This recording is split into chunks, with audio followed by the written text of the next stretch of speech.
Pakistan, as always, had tried its best to pin down India on Kashmir issue at the UNGC, but India gave befitting reply to every argument, or rather false allegation, by Pakistan. Peace and normalization between Pakistan and India cannot be achieved without a resolution of the Kashmir dispute. A new generation of Kashmiris has risen spontaneously against India's illegal occupation, demanding freedom from occupation. Burhan Wani, the young leader murdered by Indian forces, has emerged as a symbol of the latest Kashmiri intifada. Can the representative of Pakistan confirm that they do not use terrorist proxies and export terrorism as a matter of state policy? Can the representative of Pakistan deny that Pakistan has assured in 2004 that it would not allow its territories or territories under its control to be used for terror attacks against India?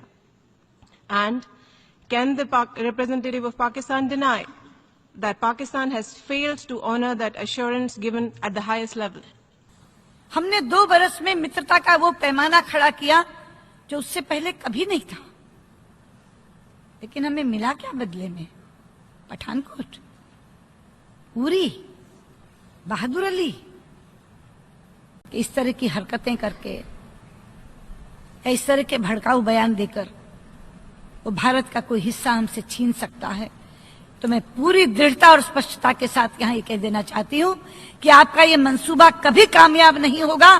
Kashmir Bharat का अभिन्न हिस्सा है, जम्मू कश्मीर भारत का अभिन्न हिस्सा है और अभिन्न हिस्सा रहेगा।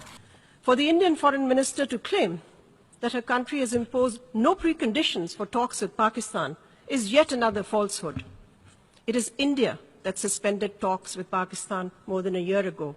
It is India that has refused to resume them despite repeated offers from Pakistan. But let us be clear, talks are no favor to Pakistan.